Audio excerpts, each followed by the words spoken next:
깨닫겠다는 생각을 한 사람이 한 명도 없었다니까. 옛날에 20년 전만 해도요, 나는 금생에 깨닫겠다는 생각은 거의 미친 생각 비슷했어요. 그런 생각 하는 사람이 아무도 없었어요.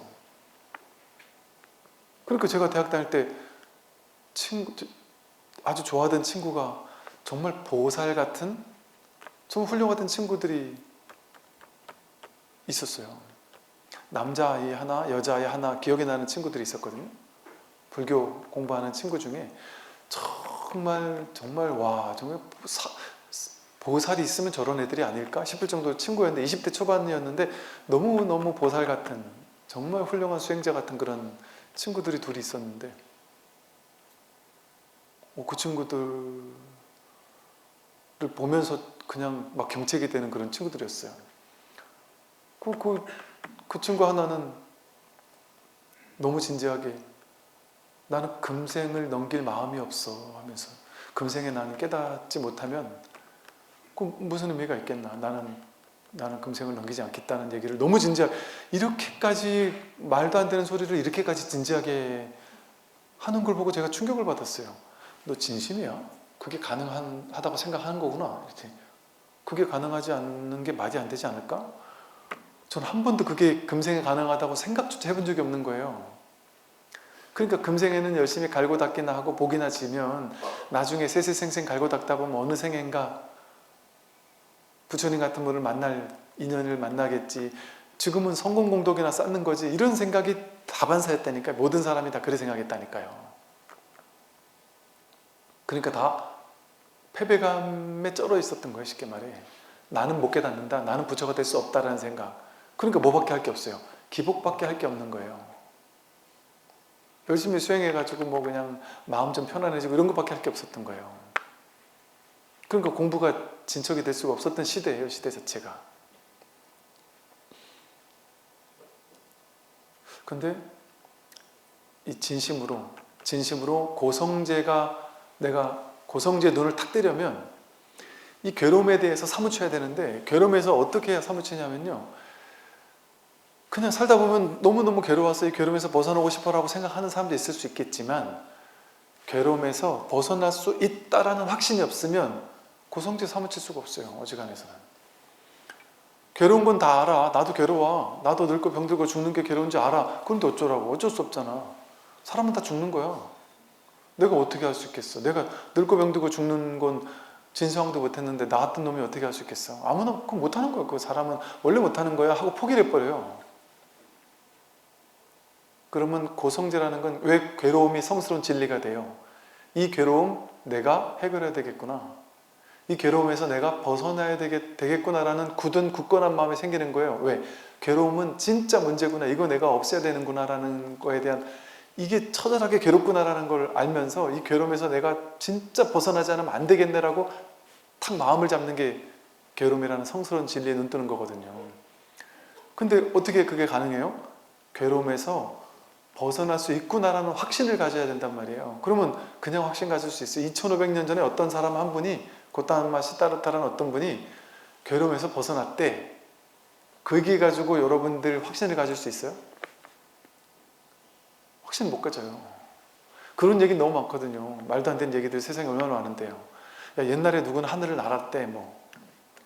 야, 옛날에 뭐 누구는 아래서 깨어났대. 깨어나서 우는데 막 서울 시내 전체가 막 다 들썩였대. 오줌을 쌌는데 뭐 한강이 됐대. 뭐 오만 이야기가 얼마나 많아요. 그 이야기 중에 하나 아니에요. 부처님은 깨달아서 생사를 해탈했대. 그렇게 들을 수 있잖아요. 그러니까 이건 내 얘기가 안 되는 거예요. 고성제 발심할 수가 없는 거예요. 그러다가 문득 그러니까 이 불교라는 이 공동체, 이 종교라는 공동체가 너무 중요한 이유가 여기 있는 거예요. 이 불법 안에는 보니까 이걸 깨달은 큰 스님이 진짜 있구나. 이걸 깨달았던 분들이 정말 역사 속에서도 계속해서 있어 왔구나. 그러다가 직접 이걸 깨닫고 직접 이 법문을 설하는 분들의 법문을 직접 듣는 귀한 인연을 만나게 되면 더욱더 굳은 믿음이 생기는 거죠.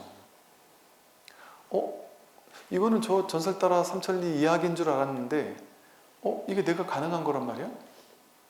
그런데 더 놀라운 건 내 주변에 있던 평범했던 도반들이 저들도 이 마음에 눈을 떴다고 하게 되면 더욱더 강렬한 발심이 일어나지 않을 수가 없죠. 그러면요, 저절로 눈을 뜨게 되는 거예요. 그러니까 부처님 당시에 왜 깨달은 사람이 많았겠어요? 너무나 많은 사람이 깨어나니까 쟤도 됐단 말이야? 나도 되겠네. 그런 마음이 강렬하게 응집이 될 수 있었던 시대인 거예요. 그래서요, 깨달음의 시대일 경우에 부처님 당시와 선의 황금기 딱 그 두 시대에 어마어마하게 많은 사람들이 집단적으로 깨어나는 게 가능했던 거예요. 인류 역사 가운데 단 두 시대, 2500년 전과 한 1000년 전, 한 1500년 전 딱 두 시대일 뿐 아니라 2500년 전에 인도 부처님께서 두 발로 걸었던 그 지역, 당송시대에 육조 스님으로부터, 오조 육조 스님으로부터 한 200년 정도 이어져 오는 그 선의 황금기라고 불리는, 오죽했으면 유럽 사람들이 이때가 선의 황금기다, 깨달음의 황금기라고 불렀겠어요. 요 두 때를 제외하고는 없었다니까. 이 인류 역사상 없었어요. 이런 집단적 깨어남이 실질적 사실인 역사가 없었어요. 왜냐하면 한 명, 두 명이 이렇게 단발성으로 깨어나 가지고는 이게 그렇게 큰 힘을 갖지 못해요. 이게 집단적으로 깨어나야 그게 집단적인 힘을 지녀요. 이게 진짜 되는 거구나, 다 되는 거구나, 이런 어떤 강렬한 동력이, 어마어마한 공부의 동력이 생겨난단 말이에요. 그 딱 국소적으로 인도의 겐지스강 유역그 주변에서 2500년 전 일시적으로 100년도 안 되는 시기, 한 50년 되는 시기 동안 잠깐, 그러고 사라졌어요. 그러다가 당송시대에 또 잠깐, 거기서 잠깐, 그러고 또 사라졌단 말이죠. 그러고 나서는 산발적으로 뜨문뜨문 깨어난 사람들이 있었으나 그것이 오래 유지되지도 않았고, 그 밑에 더 걸출한, 스승보다 더 걸출한 제자들이 몇 대에 걸쳐 나와야 이게 힘을 가지거든요. 근데 그러지 못했어요, 그동안은. 그 가만히 보면 그 두 시대, 두 때의 그 가르침을 전하는 텍스트가 지금까지 이어져 왔고요. 아함경이나 니까에라는 부처님 초기 경전으로서 이어져 왔고, 또 선어록들이 내려져 오고 있고, 그래서 지금에 와서 전 세계적으로 꽃을 피우고 있는 거예요. 그리고 부처님 가르침이 대승불교에서 대승불교 경전으로 꽃피어나면서 그 대승불교 경전의 영향력으로 인도 전역이 브라만교잖아요. 브라만교 원래 수준이 낮은 사상은요, 높은 수준의 사상을 만나면 이렇게 저절로 따라올 수밖에 없거든요. 그거는 제 말이 아니라 학자들이 다 하는 말이에요.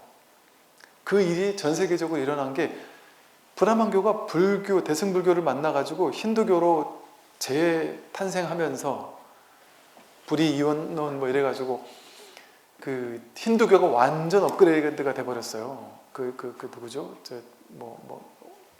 기원 후 5세기, 6세기, 7세기 요즘에 힌두교에 엄청난 성자가 나오면서 완전 처음에 욕 엄청 먹었어요. 저 사람은 거의 불교인데 힌두교를 완전히 불교처럼 바꿔놨다면서 처음에는 힌두교 안에서 욕 엄청 먹었다니까요. 지금은 힌두교의 완전한 거의 초조처럼 성자처럼 여겨지지만, 그때부터 이제 힌두교도 대승불교의 영향을 받아가지고 힌두교 안에서 이 깨달음의 전통이 이제 시작된 거예요. 그러니까 이제 근자에 힌두교 수많은 성인들, 무슨 마하리시니, 마하라지니, 인도의 수많은 성인이라고 했는 사람들이 많이 있었잖아요. 그리고 그들의 후예들이라고 할 만한 사람들이 또 유럽에서 집단적으로 인도로 가가지고 막 공부를 했던 사람들의 그들의 제자들이 또 인도의 그 힌두적 가르침을 바탕으로 깨어난 사람들이 또 전 세계적으로 엄청나게 활동을 하고 있어요. 근데 그들이 결국 영향을 받은, 깨달음 이후에 보임을 영향받은 것은 선어록과 대승경전이었거든요. 같은 얘기거든요. 또 하다못해 중국에서는 노장사상이나 나중에 유학들이 이 불교 불법을 들으면서 성리학이니 무슨 홍고학이니 하는 상당히 수준 높은 학문으로 되기도 했었고, 지금 이 불법이 지금에 와서는 어때요? 세계적으로 심리학, 무슨 양자 물리학, 무슨 모든 학문에 걸쳐서 다 영향을 미치고 있어요. 그러니 이것이 지금 날이 갈수록 매년 수천 편의 논문으로, 부처님의 가르침이 논문으로 검증이 되어가지고 세계적으로 펼쳐지고 있으니까 이 불교를 이제는 무시할 수가 없는 거예요. 곳곳에서 이제는 명상이라는 말을, 다양한 프로그램들을 뭐 명상이라는 말을 국가 예산으로도 막 갖다가 막 이것저것 해요. 왜? 이제 그게 이제 종교에 한정된 게 아니라는 걸 알거든요. 명상이라는 말을. 그래서 앞으로의 시대는 명상이라는 이름이 되게 편안하고 누구나 쓰는 이름이 돼버리고 종교적인 용어에 국한되지 않는 말이 될 거예요. 그리고 아직 명상이라는 말은 유의 조작의 수행에다가 명상 이름을 갖다 붙였단 말이에요. 근데 이제는 앞으로의 미래라 해봐야 당장 5년, 10년도 안 걸려요. 이제부터 명상이라는 이름이 다르게 정의가 될 거예요. 진정한, 실제 아디아샨티가 참된 명상 이랬잖아요. 지금까지 명상은 진짜 명상이 아니었다. 유의 조작하는 명상은 그거는 방편의 명상이다. 참된 명상은 이 불이법을 확인하는 게 참된 명상이다, 이런 얘기를 했단 말이에요. 이 불이법의 진정한 명상이 세계적으로 꽃을 피워요. 이제는 그것이 어느 전통을 통해 깨달았던 상관이 없어요. 왜? 그 전통은 방편의 차이일 뿐이에요. 결국에는 불이법 하나를 어디서든 불이법 이거 하나를 설한단 말이에요. 여러분 10년만 지나보세요. 10년도 필요 없어. 5년만 지나도 지금도 그런 분들이 계시니까 몇 년 안 지나서 목사님, 신부님이 이 직지 법문을 할 거예요. 성경 해설하면서. 저도 지금 그 도덕경 다음에는 저기 도마복음 가지고 강의를 하려고 생각을 하고 있거든요. 잘 찾아보면 거기서 이것의 본질이 이 복음서에서 진정으로 하고자 했던 말이 무슨 말인지를 있는 그대로 이렇게 얘기해 줄 수 있는 사람이 그쪽 전통에서는 잘 없었단 말이죠. 근데 이런 말을 들으면 충격을 받죠. 이렇게 해설을 할 수 있었단 말이야? 함석헌이나 또 누구죠? 유영모 선생 같은 분들의 성경 해설이 너무 놀라워서, 세계적으로 이런 사례가 없는 놀라운 일이어서 유럽의 어느 대학에서는 유영모 다석 선생을 공부하는 그런 과가 생겼다든지 공부 과정이 생겼다든지 이런 얘기도 있거든요. 너무 획기적인 성경 해설인 거예요. 놀랍게도. 그게 우리 마음을 그분은 또 다르게 부르는 용어가 있어요. 무슨 씨알이라래나 하여간 나름의 용어로 이 마음 이거를 가지고 어쨌든 터치를 하고 있어요. 뭐랄까, 마치 이 마음을 이렇게 터치하고 있는 사람들 중에도요, 선사스님들처럼 이 공부에 대한 푹 익어가지고 완전히 불이 꼭 하나가 되어서 온전히 이 사람이 된 사람이 있고, 분명히 이 마음에 대한 안목은 있으나 여전히 이렇게 공부 과정에 있는 그 사람들이 많아요. 역사 속에도 많고. 이런 분들이 얘기하는 것은 또 차원이 다르거든요. 근데 그런 사람들이 얘기하는 어떤 그런 약간의 비슷한데 뭔가 모르게 조금 부족한 이런 것과는 이 선어록이나 경전이 다른 안목을, 깔끔한 안목을 가지고 있단 말이에요. 그러니까 그들의 말도 영 틀린 건 아니지만, 그래서 이제 미래에는 이 공부에 대한, 반듯한 이 공부에 대한 것이 보편화가 될 수밖에 없어요. 누구나 공부하지 않을 수 없는, 이게 제일 중요한 공부니까요. 이 세상에서 이거보다 중요한 공부가 어디 있고, 이거는 종교가 상관없잖아요. 모든 사람에게 다 필요한 공부잖아요. 이걸 안 할 수가 없는 시대가 돼요. 예, 다시 돌아가서요. 보세요. 중생은 중생이지만 그 중생의 본질은 중생이 아니에요. 모든 중생의 본질은 부처거든요. 우리들의 본래 면목은 이 마음이에요. 중생은 모분 분별심, 분별하는 마음만 쓸 줄 아는 걸 중생이라고 하고, 분별하는 마음은 어디서 올라왔어요? 무분별지라는 이 텅 빈 바탕, 여기서 분별심이 올라온 거예요. 바다 위에 파도 비유와 같이 바다가 무분별심이고 파도가 분별심이란 말이에요. 근데 우리는 그동안 파도만 보고 살아왔어요. 분별하는 마음만 보고 살아온 거예요. 그러니까 분별된 세상만 진짜라고 생각하며 살았던 거예요. 그걸 믿지만 않으면 돼요. 자기 생각에. 이건 이야기일 뿐이구나. 이거는 진짜 삶이 아니라 삶에 대한 나의 해석일 뿐이구나. 해석을 따라가면 이건 허망할 수밖에 없구나. 그럼 지금 눈앞에서, 이거 나중에 미래의 얘기가 아니에요. 지금 눈앞에서 지금 자기가 직접 실험해 볼 수 있단 말이에요. 부처님이 직접 와서 보라고 하는 것이다. 그렇게 하는 거예요. 어떻게 해요? 지금 생각으로 들어가면 여러분은 나는 몇 살이고 누구고 어떤 인생을 살아왔고 어떤 사람이고 그 이야기 속에 빨려들어서 나라는 이야기, 삶이라는 이야기, 이 세상이라는 이야기가 쫙 펼쳐지잖아요. 생각 속에서. 근데 그거 지금 문득 내려놓으면, 모양을 따라가서 해석하지 않으면 뭐가 있느냐 말이에요. 지금 여기에서 살아있는 이 생명 하나밖에 없어요. 이 소리를 얘기하는 거 아니겠죠, 당연히. 소리를 얘기하는 거면 이거 분별 대상이잖아요. 요거와 이게 다르잖아요. 이 소리와 이 소리가 다르잖아요. 다른 건 분별이죠. 이 소리 얘기하는 거 아니죠. 이 소리는 이 소리가 다르니까. 이 소리 아닌 거, 이것과 여기서 같은 거, 같은 마음 하나. 이것만 진실이죠. 그래서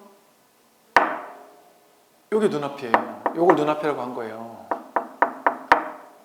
무엇을 보든, 무엇을 듣든, 냄새를 맡든, 맛을 보든, 감촉을 느끼든, 생각을 하든 깃틀만 움직였다 하면 견문각지 보고 듣고 느끼고 하는 모든 순간에, 삶의 모든 순간에, 일체시 일체처에 단 하나 예외 없이 언제나 이 마음이 확인된단 말이에요.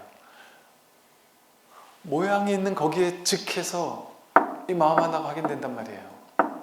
볼 때 이 마음이고, 들을 때 이 마음이고 확인되고, 냄새 맡을 때, 맛볼 때, 생각할 때, 감정 느낄 때, 모든 순간에 이 마음 하나가 눈앞에서 진실하단 말이에요. 이건 분별이 없어요. 모양도 없고 크기도 없고 개념이 없어요. 좋고 나쁜 것도 없어요. 그냥 이렇게 살아있어요. 깨어있어요. 그냥. 이건 분별이 아니에요. 그냥 깨어있을 뿐이지. 이게 뭔지 알 수가 없어요. 알았다 하면 안 내용이에요. 상이에요. 알 수 없어요. 그런데 생각하지 않으면, 찾지 말아보세요. 요거예요. 찾지 않으면. 그냥 이거예요. 너무나 분명하잖아요. 찾지 않으면. 이거 하나가 살아있는 진실한 거예요. 여기 딱 뿌리내리면 삶의 모든 모양의, 전부 다 모양일 뿐이고 이야기일 뿐이고 분별일 뿐이고, 그거는 진실인지 아닌지 알 수 없는 것들이에요. 좋은지 나쁜지 아무것도 알 수 없어요. 여러분 인생에서 난 이렇게 살고 싶어, 저렇게 살고 싶어 알 수 있어요? 그렇게 살면 좋은지 알 수 있어요? 내가 취하고 싶은 걸 취하면 되는 건지 아닌지 알 수 있어요? 버리고 싶은 거 버려야 되는지 아닌지 알 수 있어요? 아무것도 알 수 없어요. 어떤 사람이 과학을 공부해가지고 막 의학을 공부해가지고 담배를 피면 폐가 어떻게 망가지는지를 평생 연구한 교수님이에요. 그래가지고 그 담배를 피면서 폐가 망가지는 걸 온몸으로, 현미경으로 다 지켜보면서 이렇게까지 담배가 해롭구나라는 걸 평생 연구하던 교수님이에요. 그래서 그 교수님은 자기가 아는 아르마리에 얼마나 집착을 하겠어요. 얼마나 옳다는 확신이 있겠어요. 이 세상에서 내가 제일 잘 아니까. 그러니까 사람들에게 담배 피지 말라고 얼마나 강조를 하고 주장을 하겠어요. 그런데 어떤 80, 90대 할아버지는 젊었을 때부터 20대 때부터 지금까지 70년 동안 담배를 하루에 5갑, 10갑을 줄 담배를 피면서 평생을 살았는데 나이 90 넘어가지고 이렇게까지 담배 많이 피는 할아버지가 없어가지고 신기해서 병원 가서 종합검진을 받아봤더니 나이가 90이 맞냐? 나이가 90인 할아버지가 어떻게 폐가 이렇게 쌩쌩할 수가 있죠? 이럴 수도 있다니까요. 그런 사람도 있잖아요. 그거 알 수 있냔 말이에요. 그걸 일반화시킬 수 있느냔 말이에요. 인연 따라 다르거든요. 인연 따라 어떤 사람은 그 말이 맞고 어떤 사람은 그 말이 안 맞을 수도 있어요. 어떤 인연에서는 그게 맞고 어떤 인연에서는 그게 안 맞아요. 여러분, 마음에 따라 몸이 왔다 갔다 해요. 명백하게. 여러분, 요즘도 술 마실 때 있잖아요. 어떨 때는 술 조금만 마셔도 막 속이 쓰리고 그럴 때 있죠. 근데 어떤 기분에서는 아무리 먹어도 술도 안 채고 속도 안 쓰릴 때가 있죠. 마음 상태에 따라 달라요. 모든 게 마찬가지예요. 어디가 아플 때도요, 분명히 아픈데 다른 거에 막 꽂혀 있을 때는 그 아픈 게 사라질 때가 있고요. 내 마음으로 그걸 어떻게 규정하고 어떻게 해석하느냐에 따라서 그게 더 크게 아프기도 하고 아팠던 게 갑자기 사라지기도 하고 몸에서 분명히 반응하는 거는 진실인 것 같잖아요. 그렇죠? 마음에 따라 그 반응이 어떻게 나올지가 달라진다니까요. 몸이 순식간에 마음을 따라가요. 몸은 이거는 어떤 정해진 실체적 뭔가가 아니에요. 내가 어떻게 분별하느냐에 따라서 그 분별되는 걸로 이렇게 쫓아다녀요. 그래서 이 분별되는 모양의 세계에서는 진실한 게 하나도 없어요. 알 수 있는 게 아무것도 없어요. 죽을 때까지 아무리 천재적으로 공부를 해도 알 수 있는 게 하나도 없어요. 그 분야에 대해서 아무것도 알 수가 없어요. 물론 그런다고 해서 아르마리가 필요 없다는 말도 아니고 아르마리가 쓸모없다는 것도 아니고 아르마리 모양의 세계에서는 충분히 쓸모 있을 뿐만 아니라 모양의 세계에서는 아주 중요한 도구여서 충분히 써야 돼요. 버리라는 얘기가 아니에요. 분별을 버리라는 얘기가 아니고 분별을 꿰뚫어 보라는 거예요. 분별이 무엇인지를, 이게 진실하지 않은지를 보면 된다는 거예요. 봐서 거기서 깨어나면 돼요. 그 분별에 끌려다니지 않을 수 있는 자리에서 분별을 마음껏 쓸 수 있어요. 그때는. 그럼 분별을 써도 좋고 안 써도 좋아요.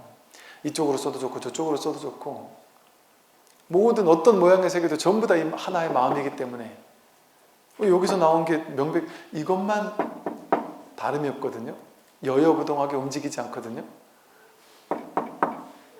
이 모양이 드러날 때 이 한 마음이고 이 모양이 드러날 때 이 한 마음이고 이게 볼 때 이 한 마음이고 들을 때 한 마음이고 냄새 맡을 때, 맛볼 때, 몸의 감촉 느낄 때, 생각할 때 다 이 한 마음이 드러나 있단 말이에요. 이것만이 진실하단 말이에요. 나머지는 전부 다 모양이에요. 모양. 분별. 분별되는 건 따라갈 필요가 없어요. 알 수 없으니까. 근데 그냥 아는 척 하는 거예요. 알 수 없으면 못 사는 게 아니에요. 알 수 없어야 잘 살아요. 알 수 없는 게 진짜 지혜로운 거예요. 아는 줄 아는 사람은 어리석은 사람이에요. 천재적인 가수가 될 사람인데 어릴 때 엄마가 가수 되지 말라고 넌 공부해야 된다고 하면서 막 공부를 시켰어 보세요. 걔는 죽어라고 비싼 과외 선생님을 대도 성적이 안 나올 거 아니에요. 얘는 노래해야 되는 사람이니까 2년이 노래해야 될 사람이면. 근데 본인은 안다고 생각해요. 교육학을 배웠기 때문에. 교육을 시켜가지고 공부를 잘해야만 돼! 이거 집착한단 말이에요. 그 아이는 공부하면 안 되는 아이일 수도 있잖아요. 그 아이 인연이. 어떻게 알 수 있어요? 어떻게 모두에게 어떤 인연이 펼쳐질지를 아무것도 알 수 없어요. 또 맨날 똑같은 인연이 펼쳐졌어도 여러분 나이 60대까지 계속 실패했어요? 그러면 일반화예요. 내 인생은 망한 인생이야. 나는 복이 없어. 이렇게 생각해요. 60대 가지고 70대 가지고 갑자기 복이 빵 터질 수도 있어요. 알 수 없어요. 알 수 있는 건 아무것도 없으니까요. 지금까지 그랬다고 그걸 일반화시킬 수 없어요. 그러듯이 지금까지 다 맞았어도 그게 맞은 게 아니에요. 운이 좋아서 맞은 것 같았던 거지. 그러니까 모른다는 사실을 알면 겸손해져요. 그리고 과도하게 고집을 부리지 않게 돼요. 그리고 어떻게 할까요? 내가 안다는 집착과 망상과 어리석음이 없으면 어떻게 될까요? 보겠죠, 그냥. 사람들이 잘못하든 잘하든 그걸 잘못됐다 잘했다 넌 맞다 넌 틀렸다라고 얘기하지 않고 그냥 보는 자리에 있겠죠. 모르니까. 저 사람이 왜 저렇게 하고 있는지 난 모르니까. 그게 맞다 틀리다 넌 잘했다 잘못했다라고 얘기하지 않고 그냥 이렇게 비추어 보는, 판단 없이 그냥 바라봐주는 자리에 있겠죠. 이 마음이 판단 없이 바라보는 마음이에요. 이 마음이. 이게 그래서 지관이라고도 그래요. 이 마음을, 이 자성을. 분별을 멈추면 내가 보는 게 아니에요. 분별을 멈추면 저절로 이 깨어있음이 보고 있어요. 깨어있음이 비추고 있어요. 이거 하나가 살아있어요. 그러니까 이게 깨어나는 거거든요. 지혜가 생기면 생길수록 이게 깨어나요. 봄이 깨어나요. 봄이. 자식에게 이건 해야 되고 저건 하면 안 돼 이런 말이 깨어나는 게 아니고 그냥 자식을 지혜로운 마음으로, 모르는 마음으로, 자비로운 마음으로 있는 그대로 바라봐주는 게 자비거든요. 한없는 자비로움으로 이렇게 무교원히 바라봐주는 거예요.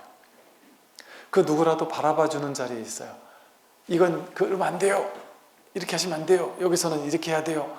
저렇게 하시면 안 돼요. 이런 말이 아니라 있는 그대로 보는 이 지혜가 깨어난다니까요. 저희가 이제 서울법당 이제 곧 개원을 앞두고 있는 서울법당에 분명히 앞에 부처님은 계세요. 근데 그 뒤에 인테리어는 이렇게 그냥 카페 같기도 하고 무슨 책방 같기도 하고 그냥 평범해요. 그냥 절 같지가 않아요. 단청 하나도 없고. 그래서 거기 위에다가 그 설명서에다가 제일 위에다가 여기는 사찰처럼 생각해서 사찰 예절을 지켜야 한다는 그런 무거운 마음 없이 그냥 가볍게 카페처럼 편안하게 사용해 주세요. 이렇게 써놨어요. 왜냐하면 사찰 예절을 모르는 사람은 쭈뼛쭈뼛해서 저기 들어가도 되나 안 되는 거 아닌가? 삼배를 해야 되나? 안 하면 안 되는 거 아닌가? 뭐 물론 그럴 수 있겠죠. 이제 고정관념이 고집하는 사람은 절에 가서 삼배는 기본인데 그거를 안 하게 하면 됩니까? 이러면서 막 그럴 수도 있겠죠. 그것도 인정해요. 그럴 수 있어요. 꼭 할 사람 하고. 그리고 점점 이제 조금씩 이제 이 공부에 마음이 내 가지고 있다 보면 처음에는 관심이 없었어도 점점 마음을 가지다 보면 나중에 가서 절은 어떻게 하는 거예요? 하고 물을 거 아니에요. 그러니까 지금 만난다 뿐이 조금 있다 할 거예요. 우리 절에 오는 사람들은. 그 부처님이 더 알아주시지 않을까요? 뭐 지금 당장 안 하면 어때요? 좀 시간 잘 두고 좀 하면 어떻겠습니까? 실제로 그렇게 써붙여 놓으니까 이제 20대 직장인들이나 이런 사람들이 꼭 명상하는 시간에 와가지고 이렇게 아직은 많지는 않지만 와가지고 이렇게 그냥 여기서 한다고 써있길래 그 시간에 어떻게 하는지 와서 해보려고 왔다고 하는 친구도 있고 전혀 종교랑 상관없는 사람들도 그 길 가다가 이렇게 막 들어오곤 하더라고요. 뭐랄까 이게 가능한 이유가 불교는 이래야만 해, 불교는 저래야만 해, 이것만이 불교 예절이야, 이런 데만 절이야, 절은 이래야 돼, 이런 정해진 게 아무것도 없어요. 불교에는 그 어떤 것도 정해놓지 않아요. 무효정법, 자유 그 자체예요. 뭘로 우리를 구속해요? 구속할 수 있는 게 아무것도 없는데 그 모양을 따라가는 거잖아요. 그러니까 무엇도 할 수 있고 무엇도 하지 않을 수도 있어요. 그게 진정한 자유예요. 그게 우리 본래 성품이에요. 정해진 게 아무것도 없어요. 그리고 명상센터 치고 되게 시끄러워요. 밖에 큰 도로 앞이니까. 그래서 너무 좋아요. 명상센터는 모름지기 시끄러워야 돼요. 그렇지 않아요? 고요하면 아무 소리도 안 들리면 좀 재미가 없어요. 왜냐하면 고요함을 이렇게 비추는, 고요함만을 비추거든요. 근데 고요함을 비출 때는 너무 고요해서 고요함을 비추고 있는 이 마음이 안 드러날 수도 있어요. 근데 고요하다가 빵빵거리는 소리가 들리면 갑자기 빵빵 여기에서 이 마음이 탁 드러날 수가 있어요. 나는 명상을 하고 싶어 죽겠는데 뒤에서 아니면 길가를 왔다 갔다 하는 사람이 자꾸 떠든다. 그대 어떤 것도 이 법 안에서는 어떤 것도 소외되지 않아요. 모든 게 다 허용돼요. 시끄러운 거, 요란스러운 거, 막 떠드는 거, 온갖 무슨 냄새가 나는 거 상관이 없어요. 어떤 것도 수용하지 않을 게 없어요. 그래서 명상센터는 도심 한복판에 있든 시골에 있든 아무 상관이 없어요. 더 잘 되는 건 오히려 시끄러운 한가운데서 더 잘 되죠. 지하철 한가운데서 더 잘 될 수 있어요. 전혀 명상은 어디 조용한 데 가서 하는 게 아니에요. 삶이 곧 명상이거든요. 둘이 아니에요. 이 자리가 그 자리지 다른 자리가 정해져 있지가 않아요. 아란야라고 해서 수행하기 좋은 곳이 따로 있다고 여기면 그건 불법이 아니에요. 그거는. 물론 이제 근기가 낮은 사람들을 위해서 어쩔 수 없이 그냥 마음을 좀 쉬게 해주기 위해서 조용한 데도 나름의 또 도움이 되긴 해요. 그런데 이제 좀 진정한 명상, 참된 명상에서는 장소를 따로 가리지 않아요. 고요한 데서만 더 되는 그거는 방편의 명상이 그런 거고, 진정한 명상은 언제 어디서든 여러분의 집이나 절이나 똑같아요. 어떤 사람이든 어떤 장소든 어떤 곳이든 그 어떤 차별도 일어날 수가 없어요. 그래서 이 공부하는 사람은 이 세상에서 끊임없이 만들어낸 인류 역사만큼 역사 속에서 만들어진 얼마나 많은 문화, 전통, 사상 이렇게 정해진 게 엄청 많잖아요. 룰들이 엄청 많잖아요. 지켜야 될 게 엄청 많잖아요. 그걸 20년 동안 학교 다니면서 배우잖아요. 그것을 어기지 않으면서도 그 모든 것에서 자유로워질 수 있는 정신, 이거 자유롭다고 해서 그걸 다 깨진 않아요. 자유로운 줄 알면서 그거 다 지켜줘요. 왜? 세상에서 만든 룰이니까 지켜주지요. 법도 지키고 다 지켜요. 그러나 내가 어쩔 수 없이 깨야 되는 상황에 있으면 자유롭게 걸리지 않고 깰 수도 있어요. 남들이 다 무슨 손 있는 날, 손 없는 날, 손 없는 날이 좋다는 거죠. 그런 날만 찾아서 이사를 가는데 찾다 보니까 그런 날이 없다. 어쩔 수 없이 이날 가야 되는데 마음이 걱정된단 말이에요. 이 큰 이사를 하는데 안 좋은 날 이사 가면은 안 좋지 않을까? 두려운 마음이 있단 말이에요. 근데 이 공부하는 사람은 상관이 없죠. 오히려 싸니까 더 좋구나. 이 날이나 저 날이나 똑같은 날이지 어떻게 그게 다른 날일 수가 있느냐. 여기나 저기가 똑같이 어떻게 다를 수가 있느냐. 여기가 무슨 풍수가 좋으냐 저기가 풍수가 좋으냐. 모양의 세계를 따질 사람은 그거 따지라고 하고, 나는 모양 아닌 범소유상 계시 허망을 공부하는 사람인데 무슨 어디가 터가 좋으냐를 따지고, 뭐가 기운이 많니 안 많니를 따지고, 운세를 따지고, 무슨 삼재를 따지고, 따지는 게 엄청 많잖아요. 세상에서는. 이 세상에서 이게 좋다 저거 나쁘다 이러면 재수가 없다 저러면 재수가 있다 하는 온갖 만들어낸 이야기들이 많단 말이에요. 전부 다 걸리잖아요.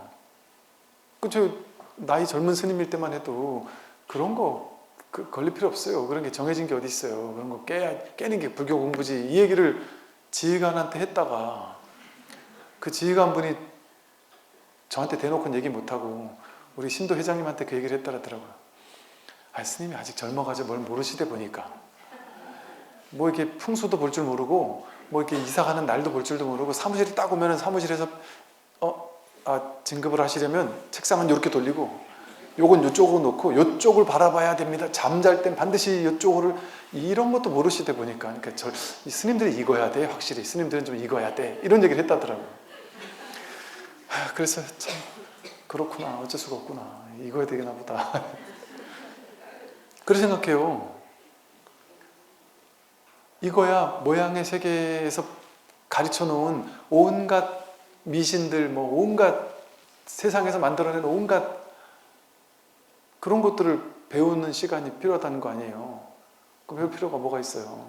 진실 하나에 눈을 뜨면 일체 모든 것에 통달해 버리는데, 달통해 버리는데, 여러분, 스님들이 그 무슨 민속학을 배웠습니까? 뭐 무슨 미신학을 배웠습니까? 뭐 아무것도 안 배웠어요. 그런데 제가 처음 듣는 얘기 여러분이 와서 물어봐도 다 대답할 수 있어요. 모양의 디테일한 게 왜 만들어진지 몰라요, 저도. 근데 그게 공하다는 거 이거 하나는 확실하단 말이에요. 저기 외국이 아니에요. 저 안드로메다 천만억 국토를 넘어가면은 저 어마어마한 우주인 외계인들이 사는 나라가 있는지 없는지 저는 몰라요.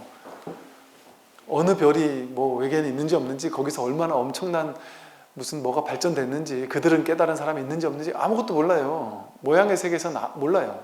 그런데 외계인에 대해서 어떤 걸 갖다 물어봐도 다 대답할 수 있어요. 그들이 여기서 나왔다는 거, 요거 하나 확실하니까. 그러니까 부처님이 다 알고 다 본다는 얘기는요, 부처님이 디테일한 모양의 세계를 다 안다는 게 아니에요. 어디로 가면 어느 나라가 있어서 그 나라에는 어떤 것까지 발견된, 이런 걸 안다는 게 아니에요. 수천만 개의 외계인이 있어도 그들이 다 여기서 나왔다, 그들이 다 이거다, 이거 아는 거예요.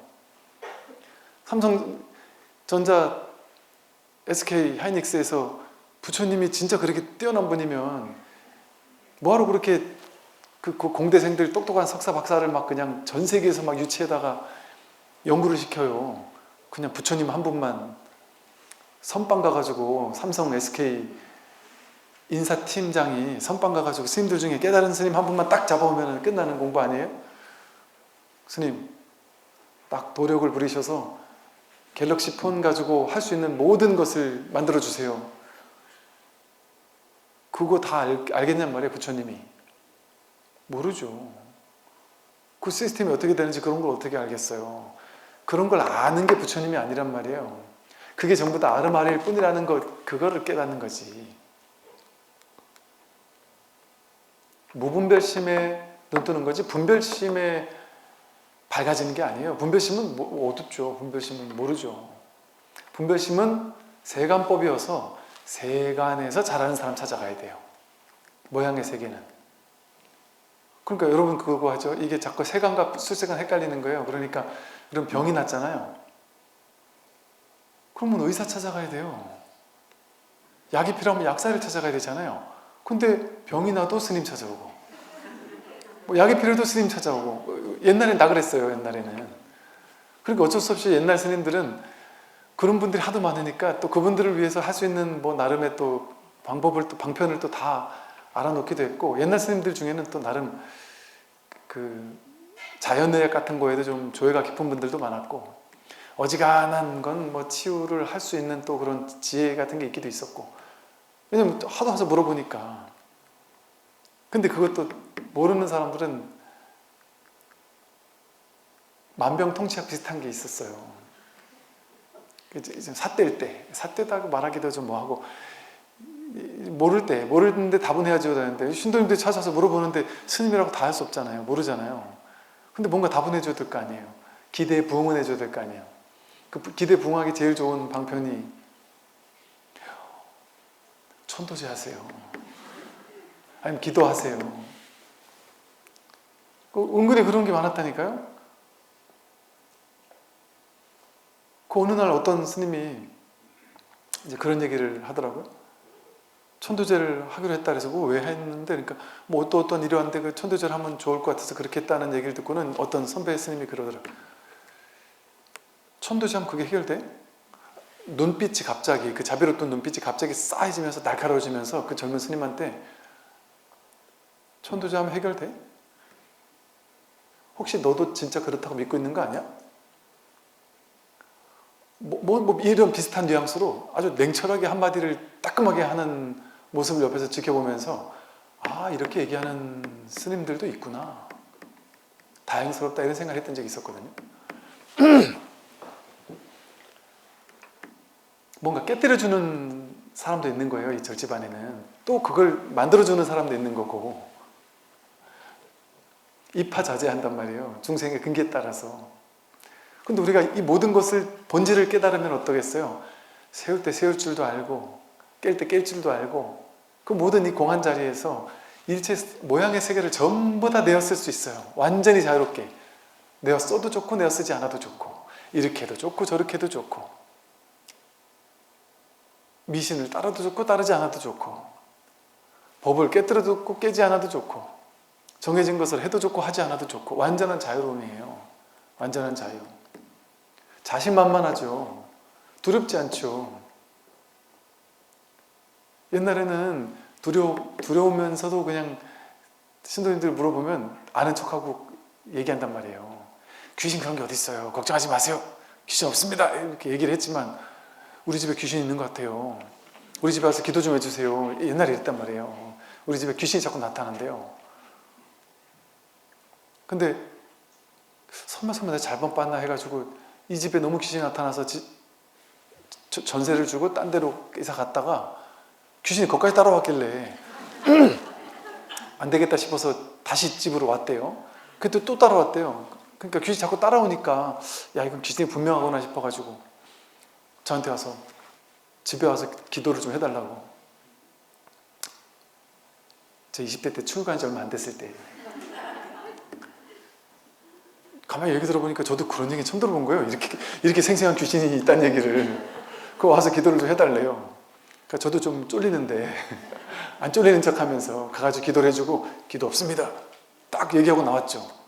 그래서 후다닥 나왔는데 없습니다. 이렇게 말은 했지만 알 수가 있나요? 제가 그게 있는지 없는지를. 그 당시는 모른단 말이에요. 모를 때는, 분별을 밖에 모를 때는. 그런데 그렇게 말은 해줄 수 있지만, 배운 게 있으니까, 절에서 집안에서 배운 게 있으니까 말은 해줄 수 있지만 본인도 긴가민가 하단 말이에요. 본인도 두렵단 말이에요. 또 옛날에 여러분 아프다면 절에 오면 전부 다 아프다는 사람은 무조건 구병시식을 해서 구병시식. 병을 구하기 위해서 시식을 하는 거예요. 천도를 하는 거예요. 왜? 아프다면 귀신 씌었다 그랬단 말이에요, 옛날에는. 그래서 사람을 이런 가사를 뒤집어 쓰고 팥을 던지고 막 그래요. 그런데 곳곳에서 들리는 썰이, 소문이 뭐가 있냐면, 야, 이 절에서 어느 스님이 구병시식 하다가 뭐 살을 맞아가지고 그 귀신이 오히려 그 스님한테 들어가 버렸다. 그 스님이 오히려 귀신 쓰여버렸다. 막 이러면서 이런 이야기들이 뭐 돌고 돌았다니까요. 그 처음에 우리 절 진짜 처음에 왔는데 누가 구병시식을 한대요. 그리고 이제 우리 중간쯤 되는 어른 스님이 이제 구병시식을 하시고 큰 스님이 옆에 방에서 이렇게 다 관하고 계시고 구병시식을 한다고 뭐 한다길래 저는 그런 거 처음 봤죠. 근데 이제 그 스님이 바라지 할 사람이라고 물어보는데 아무도 손을 안 들었어요. 우린 처음 들어봤거든요. 구병시식 이렇게 썰만 들었지. 그게 잘못해다가 큰일 난다고 얘기만 들었는데, 바라지라는 건 법줄 아래서 중간에 요령 흔드는 스님이 대장이에요. 요령을 흔들면 옆에서 서브 스님 이렇게 먹탁 쳐주는, 그걸 누가 할 거냐 물어보는데 다들 겁이 나가지고 야, 그거 잘못하다가 나한테 그러는 거 아니냐 이래서 막 그랬더니 그 스님이 그러더라. 야, 큰 스님께서 다 관하고 계시는데 어디 귀신이 붙겠냐, 걱정하지 마라. 뭐 이런 식의 이야기를 했던 게 생각이 나요. 옛날에는 그런 게 다반사였기 때문에. 그래서 그 방 안에서 이렇게 이 가사를 탁 씌워가지고 막 밭을 던지면서 그 스님이 막 했던 기억이 나요. 소리면 쫙 쫓기시더라고요. 그러한 불교 역사가 오래됐잖아요. 그러니까 불교 안에 다양한 사람들의 근기에 사람들을 제도할 수 있는 다양한 퍼포먼스, 다양한 방편, 다양한 의례의식, 이런 것들이 불교 안에는 많이 있고, 또 실제로 그렇게 딱 뭔가 이렇게 그 퍼포먼스도 있어 보이게 해야 돼요. 왜냐하면 퍼포먼스라는 건 뭐냐면 그 사람을 어차피 속이기 위한 거잖아요. 그러니까 속인다는 게 뭐냐면 그 사람에게 쓰여있는 그 망상을 깨주기 위한 거잖아요. 그 귀신 없다고 얘기해줘야 되는데 없다고 아무리 얘기해줘도 말을 안 듣는 거예요. 그러니까 이 사람한테는 그러면 귀신을 떼는 것 같은 퍼포먼스를 보여주고 나서 떼졌네요 이렇게 얘기하면 드디어 떼졌구나 이렇게 신나서 갈 거 아니에요. 그럼 떼진 거예요. 본인이 그렇게 믿으니까. 그 사람을 속이려면 어때요? 그 근기의 사람에게 그 얘기를 먹히게 하려면 뭔가 진짜 귀신이 있는 것처럼 하고 진짜 떼쫓는 것처럼 하고 나면 그 사람이 그 퍼포먼스 하는 모습을 보면서 직접 그 자리에 있었잖아요. 그러니까 와, 이렇게 떼는 거구나. 드디어 정말 떼졌구나. 그렇게 본인이 스스로 굳게 믿는다니까요. 놀랍게도 본인 스스로 그렇게 딱 믿어버리면 그 사람이 특히나 큰 스님에 대한 믿음이 굳건한 사람이잖아요. 그럼 100이면 100 귀신 다 떨어져요. 본인이 떨어졌다고 믿는 거예요. 그러면 떨어지는 거예요. 왜? 자기 망상이 붙잡은 귀신이기 때문에 그래요. 그러니까 귀신 있냐 없냐 물어보면 참 대답하기 어려워요. 사람에 따라 다르게 대답해야 되거든요. 없다 이렇게 똑 잘라 얘기할 수도 있고, 어떤 사람한테는 없다라고 얘기하면 오히려 이 사람은 저에 대한 믿음이 떨어져 가지고 그럴 사람한테는 알겠어요. 그럼 귀신이 있나 보네요. 그럼 귀신을 떼야 되겠네요. 그럼 스님도 뗄 수 있으세요? 아유, 뗄 수 있죠. 제가 지금 경력이 몇인데 귀신 하나 못 떼겠어요. 그래가지고 그분의 근기에 맞춰서 귀신을 떼주는 것 같은 퍼포먼스가 필요할 때가 있단 말이에요. 옛날 사람들은 그런 게 많았어요. 그러니까 그게 망상에서 오는, 그 귀신 쓰였다라는 것 자체가 망상에서 오는, 실제 귀신이 쓰였으면 어떻게 해요? 라고 물어봐요, 사람들이. 실제 귀신이 쓰인 게 그게 망상이라니까요. 왜냐면 삶 전체가 망상인데, 안 그렇습니까? 삶 전체가 망상인데, 여러분, 이게 나라고 믿는 아상, 그게 귀신이에요. 그래서 엊그제 저 영성책을 보니까, DCG 책을 보니까 거기에 나오대요. 사람이 이 몸과 마음을 나라고 믿고 있는 사람들, 그 사람들을 유령이라고 불러요, 그 책에서. 이 유령들, 몸과 마음을 나라고 생각하는 이 유령들, 이 귀신들, 이 소리거든요. 내가 귀신인데 귀신이 붙었다 한들 뭔 상관 있어요? 그것도 귀신이고 나도 귀신이고 다 귀신들인데, 우리는 전부 다 분별 망상을 믿는 게 다 귀신이 아니에요. 그러면 귀신은 있다고 해도 되고 없다고 해도 되는단 말이에요. 그러니 근기에 따라서 이렇게도 얘기하고 저렇게도 얘기할 뿐이지. 오늘 여기까지 말씀드리겠습니다. 말씀드립시오.